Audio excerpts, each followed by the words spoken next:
Hi everyone, welcome to the Teaching Kitchen at New York-Presbyterian, Hudson Valley Hospital. So glad that you've joined us here today to make our stir-fry dish. So a stir-fry is really a great thing to make because you can use all kinds of bits and pieces that you have sort of stored at the bottom of your refrigerator, whether it is a quarter of a cabbage or maybe a couple of mushrooms hanging around, maybe some carrots. So it's a great kind of catch-all dish that you can make, and it's very nutritious and features lots and lots of vegetables. So thank you again for watching this, and I hope that we can guide you today in making a really delicious stir-fry that's going to wow your taste buds. It's also versatile because it can be served in different ways, so you can have it over some quinoa or some rice, or even with a side of protein like some fish or chicken, with a poached or fried egg on top. So there's lots of different ways to eat this stir fry. And we're going to be using some very basic kind of Asian flavorings to make this dish. So I'll just introduce you to those quickly. We're going to be using some soy sauce. This is a reduced sodium soy sauce. So if you can find, soy sauce is lots and lots of sodium in it. So if you can find a soy sauce that is reduced sodium or less sodium, like this bottle here says, that's what you're going to want to look for, because otherwise it's going to have way too much salt than we probably need. Another thing that we're going to be using today is toasted sesame oil. So this is different from your regular sesame oil because the seeds have been toasted before they've been made into an oil and pressed. And so it has this wonderful nutty aroma that regular sesame oil doesn't have. So I actually love using toasted sesame oil, even just drizzled over salad or in a grain dish to give it a nice nutty taste. So this is our toasted sesame oil. And then a couple of other things, we're going to be using some rice vinegar. So this is a nice, I'm going to add some acidity to this dish a little bit. So our rice vinegar is going to go in this sauce, and mirin, which is basically sweetened Japanese wine or sake. So these are our four basic stir-fry sauce components. And then of course we're going to be using the great and powerful ginger and garlic. So this is really what's going to form the sauce for this dish. And then lots of vegetables, like I mentioned. We're going to be sauteing this in a little bit of coconut oil. If you prefer to use a different kind of oil for your saute, you can absolutely use sesame, sunflower, anything that sort of has a higher heat temperature. Avocado oil is a great choice for high heat cooking. If you're worried about coconut oil and the saturated fat in there, you could use the substitution of avocado oil just fine. So we're going to get this started by sauteing our onion. Then we're going to layer in some flavor with the ginger and garlic. And I kind of like to build this stir fry based on the aromatics at the base, and then you layer in the vegetables based on their cooking time. So a carrot takes a lot longer to cook than cabbage or mushrooms. So after adding the onion and the aromatics, the ginger and the garlic, we'll layer in the carrot and let that cook for a minute or two while we get our cabbage ready. Then we'll add our cabbage in. After the cabbage, we're going to be using this beautiful leafy vegetable. This is called Bok Choy. Bok Choy, again, the stems take longer to cook than the leaves. So what I'm going to do is I'm going to chop this all up and wash it, and I'll cook this stemmy part in with the cabbage. And then we'll put the leaves in a little bit towards the end with the mushrooms. So you layer in your vegetables based on how long they take to cook. All right? So let's go ahead and get this started. I'm just going to start by heating up the wok. And if you do not have a wok, let's say you want to make a stir fry and you don't have a wok, that's just fine. You do not need this kind of pan, right, to make this dish. You can make a stir fry in any kind of frying pan that you might have. The wok is really the ideal instrument because it distributes heat up the sides of the vessel, so it gets really, really hot. This one is cast iron, and it's the ideal. But if you don't have that, I don't have this kind of wok at home. I have sort of a stainless steel one. That works too. So whatever you have, anything. The most important thing is to kind of move the vegetables around quickly. So we're getting that nice and hot first, and we're gonna take apart our onions. So this is the top and this is the bottom. Let's just start by peeling out the skin, the outer layer, and get rid of these. So make sure when you're holding your knife, you have a really good controlled grip right around the bolster, right? Your fingers are wrapped tightly. You're making a claw with your holding hand. Now that it's cut in half, I have a nice flat surface. It's also going to be a lot easier to peel off this skin. This is usually where the crying begins for me. All right. And I've heard all the tricks in the book, right? You can light a match or chew some gum, or I think my favorite one I ever heard was keep a spoon in your mouth. So there's all kinds of tricks out there for not crying when you cut an onion, but they don't seem to work for me. So here's the top and here's the bottom. We're laying it flat. We're just going to cut straight across this onion. Nothing too fancy on this. Nice little half moons. So you're going to have like this kind of a piece. Not too thick either, right? You want them about 1/4 of an inch in thickness. And notice I'm tucking my fingers and rocking that knife straight across. And oops, I missed a little piece here. If it gets a little narrow towards the bottom, you can always make a tunnel with your hands and draw the knife through that way if you're more comfortable. So you've definitely got some options. All right, our pan's getting nice and hot here. I'm gonna add a spoonful of our coconut oil and let that immediately heat up, and we'll drop that onion right in. Oh, that's perfect. A nice hot sizzle. That's what we want when we're stir frying. So you can use a wooden spoon, or you can use some tongs or a metal spoon, or it's quite common also to have sort of a spatula shape and kind of work at it with 2 hands. So anything that's going to stir works for me. So you want to have one hand holding on and the other hand kind of moving that around. So I've turned the heat down considerably so that I can show you the next steps here. It's still on, but it's kind of at a lower simmer. And our next step is going to be to add our aromatics. So like I mentioned, our beautiful garlic and our ginger. These are really pungent, flavorful foods that are going to add some nice flavor, as well as some health supportive properties, right? Ginger and garlic are very potent supporters of our health. So we're just going to stir that around. So I'll just show you how I chop that up quickly. With our garlic, nice and simple, I use the side of the knife and I press to get the skin off. If you're not comfortable doing that, find something with a flat bottom, smash it a little bit. You don't have to use the side of your knife, right, if you're not comfortable. And the skin pops right off, okay?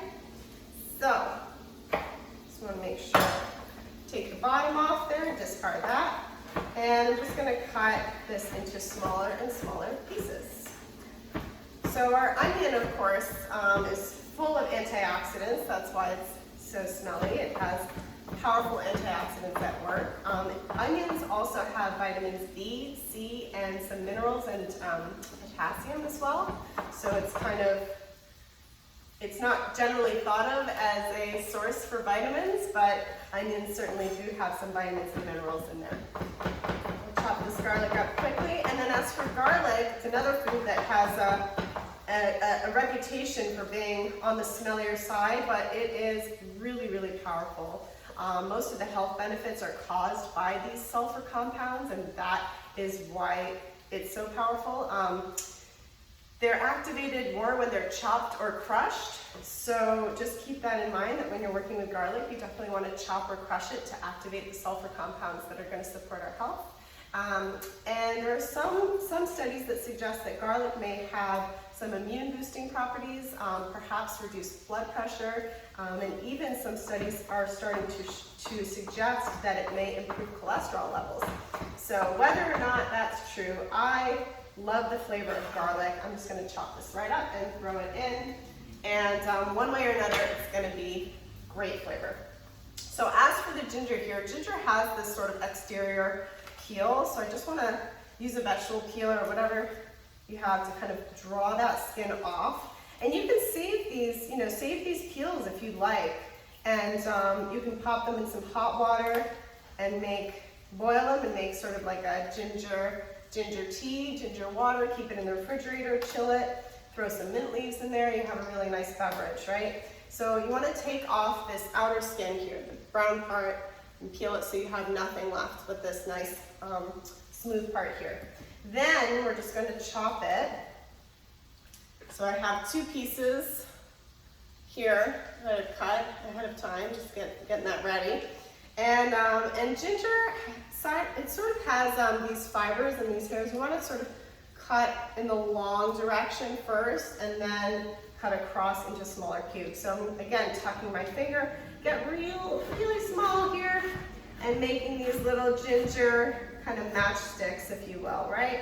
So now we have these beautiful, long, thin pieces of ginger, and I'm just going to rotate that and cut straight across to create like a teeny tiny ginger cube, right? So just go slowly with this, if you are not familiar cutting ginger or garlic, or you prefer to use like a mini food processor or something like that, you can certainly do that as well. So here it is, our beautiful tiny little ginger. And if you want to get it even smaller, you can put your hand straight on top and just rock the knife to get even smaller and smaller pieces. Oh my gosh, the smells of fresh ginger are just so invigorating and great. So you'll notice that I do this a lot to kind of scrape stuff up and toss it in. If you have like one of those bench scrapers, that's a great tool too, so that you don't dull the edge of your knife, because over time, the more you do this, it begins to dull your edge. The other option is you can flip the knife over and use the spine of the knife and scoop up that way. So I sharpen my knives regularly. I often get the question, how often should you sharpen your knife? It depends on how much you use it. So if you're using your knife a lot, and by a lot I mean on a daily basis, then you are going to want to try to keep it sharp with a knife sharpener, or you can bring it to a place that does knife sharpening. That works too. All right, bring the heat up just a tiny bit here, and let's move these aromatics around. You can sort of see what's going on. A bit of tap there. Okay. So we're almost ready for our next ingredient here, and show you, here we go, what this looks like. You can see that it's translucent and kind of softening. That's really what we want to look for. All right? So that means we're ready for our next step here. So we're going to add the hardest vegetable first, right? Like I said, the carrots. So I have some that I chopped up, and I'm just going to show you how I did that quickly. So if you have your carrot, I like to cut it on a bias. So with the knife towards me, if the knife were sort of like the hands of a clock, it would be at 10 and 4. So with the knife at 10 and 4, you can cut across the carrot and get these beautiful sort of diagonal shapes. And one of the nice things about a stir fry is you can play with lots of different shapes and textures, and it's really beautiful and satisfying to experience. So now we have these long carrots, sort of cut on a bias here, right, about 1/4 of an inch thick. And I'm just going to cut them into some smaller pieces to create this, kind of chunky matchstick, thick matchstick, I guess, here, right? And those will go in as well. So we'll just cut across these. And again, we're creating, if you didn't want to cut them this way, you could just cut them into little half moons or some simple rounds, whatever you got, whatever you want to do. You don't have to get too fancy about it. That's the beauty of stir fry, right? You can just make it quick and easy, and into the pan it goes. So there's our carrot, and I'll add this in here and give it a little stir. So carrots, of course, are in the root family. So they grow underground. They have these beautiful carrot tops, which are actually edible, even though they're kind of bitter. You can make some things from that. And the skin is actually where, there we go, get that balanced. The skin is actually where most of the bitterness is, so if you're particularly sensitive to the bitter flavor, you can peel them. Of course, you're going to lose out on some of the nutrients if you do that, but if you really can't tolerate the bitterness, feel free to peel them. Originally, they're from the Mediterranean region, and I really love them. They're full of beta-carotene, very flavorful, kind of sweet, crunchy, right? They add a lot to any stir fry. And they keep in the refrigerator for a long time, which is wonderful too, right? You can buy a bag of, 1 pound, 2 pounds of carrots and keep them in your refrigerator for a month and they'll still be fine. If you keep carrots in the refrigerator and they start to go a little bit limp, actually one thing that you can do is put them in some ice water. So just soak them in a nice bath of ice water. They'll drink that water up and they'll get nice and crispy again. There is a point of no return. So if you did that and it's still not working, your carrots might have expired. Their time might be up. All right, our next thing to add here is our red cabbage. So this is what this is looking like here. Such a beautiful vegetable. This is just a quarter of a red cabbage. You really don't need to add that much. So both cabbage and bok choy are in the cruciferous family, and they stockpile these kinds of defensive chemicals in their tissues, which is why they have that kind of sulfurous smell. So when you cook them, that disinhibits the sulfur kind of pungency. So that's transformed when they're cooked. And whenever you cut them, or if you pick them fresh, they may have a really strong kind of reaction to that and smell particularly sulfurous, because they're trying to deter you actually from eating them. So, out in the wild, plants can't get up and run away. So their only defense mechanisms are to kind of generate these kinds of compounds that say, hey, don't eat me, I'm not tasty, but we actually have wisened up to know the difference. So here it is, our cabbage, and again, making that claw, just gonna do a nice thick shred on this. I'm working with about 1/4 inch to 1/2 inch thicknesses here, and often people will cut out this part in the middle here, the core or the heart, because this takes a little bit longer to cook than the rest of it, and it's a little bit tough if you have ever eaten a cabbage before. So if you want to, you can definitely cut that out. I'm going to leave it in because I like all the crunchy bits, and if it takes a little longer to cook, I'm okay with that because I like it crunchy. And we'll just take off this little bottom piece here. Compost that. All right. So now we've got our shred here, and we'll just give this a little whirl in the pan. So our carrots, I can see our carrots are starting to take on some of that coconut oil. They're starting to get just a little bit shiny and soft here, and we're ready for our cabbage. So I'll add that in. So purple cabbage, such a spectacular color. The color of the food denotes that there are antioxidants in there, so the more colors, the better. There it is. All right. All right, let's bring this heat up a little bit. So I'm kind of playing with the heat based on this presentation because I want to turn it down so that I can chop things and show you the next step. But generally when you're stir frying, you want to have everything chopped up and set up. And that way, when you're cooking, you can just pop things in as the timing works out at a higher heat. All right, so here's our cabbage, getting in on that coconut oil and ginger and garlic action here. Okay, so let that cook down for a little bit. Our next invitee to this party is going to be the bok choy stems, right? So like I said, we're going to cook the leaves and the stems separately, but we're going to wash them all together. So for bok choy, I do take off sort of a bottom piece of it and compost that, and then we're going to do a sort of thin shred on the stems. Give those a wash and put them in with the cabbage. Turn this down just a little bit. And to wash these, I'm just going to show you quickly. I have a bowl of water set up off here to the side, right?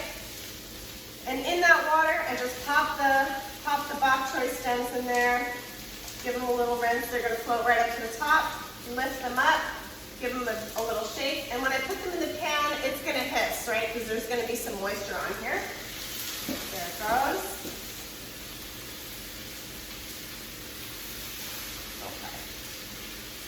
So don't be alarmed if that. It's just the water from the bok choy. So I'll set this to the side, and then we'll do the same thing with the leaves as well. All right. It's looking really nice here. Just sort of show you what we're working with.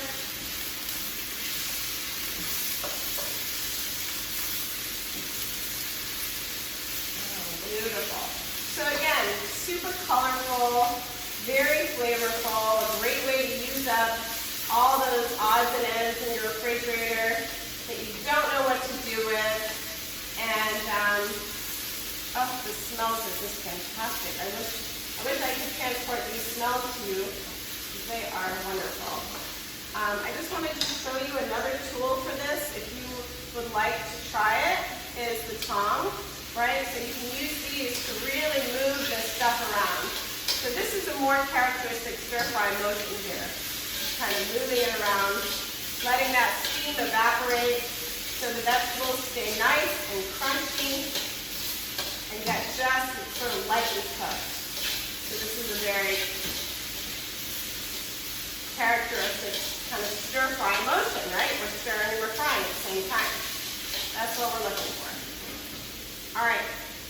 So our next step is going to be our mushrooms. Let's quickly wash these greens so that they're ready. I'm just kind of bunching them up. And look, again, you don't have bok choy. You can use a different green. Kale is wonderful. Swiss chard is great. You know, any kind of dark leafy green you can add in. Mustard greens will add a really nice kind of spicy pungency to your dish. So we'll just chop right across here, get these a little bit smaller, and pop it right into that bowl for a nice little soak. It's amazing that as soon as you cut that bok choy or that cabbage, you get this really intense kind of sulfur smell. It's just amazing that that is the defense mechanism of the plant. It's incredible.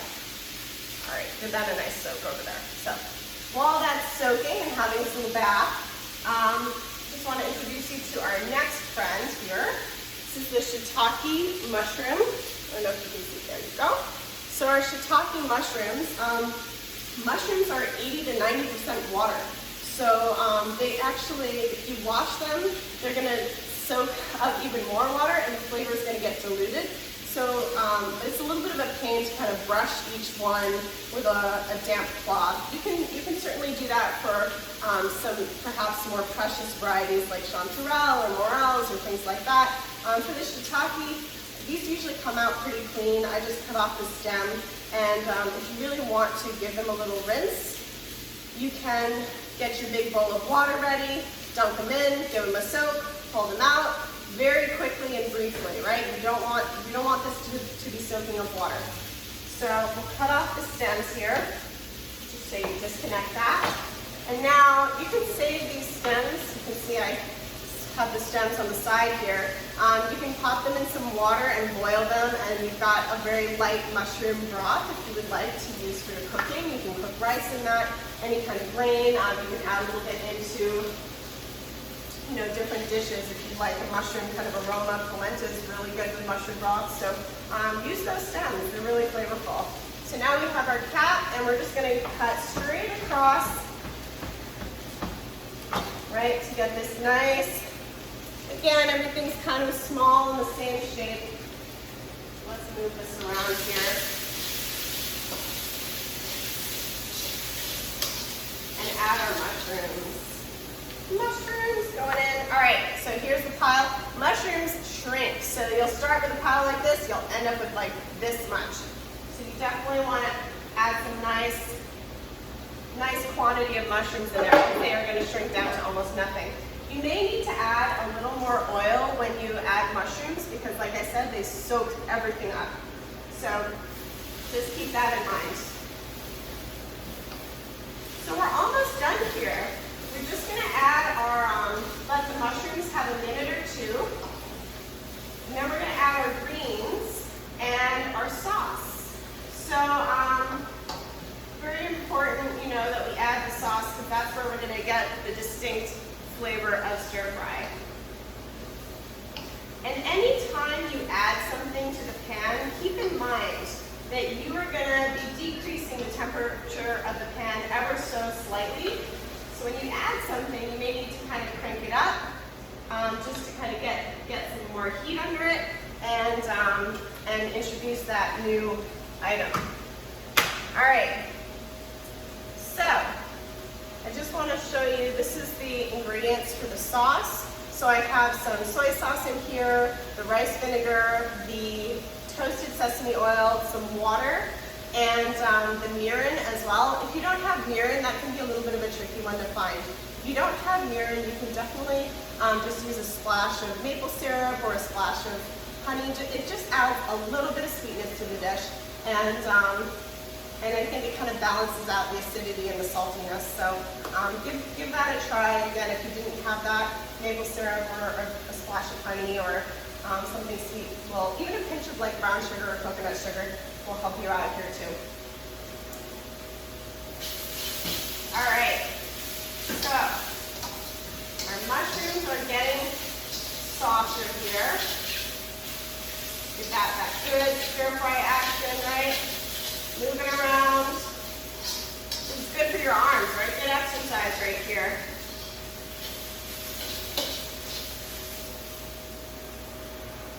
All right.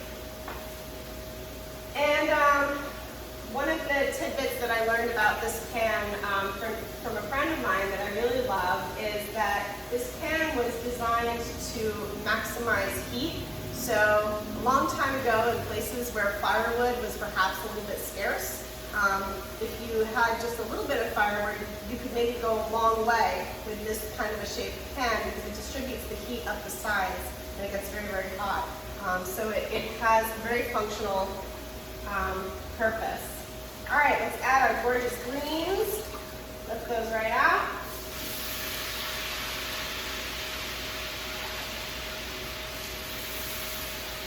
Give them a little shake. And dump that water off. Okay. And again, same thing with the mushrooms that is going to happen here with the greens. They're going to cook down a lot. So just keep that in mind. If you think you're making greens for, 4 or 6 people, you're going to want to use a lot more than you think.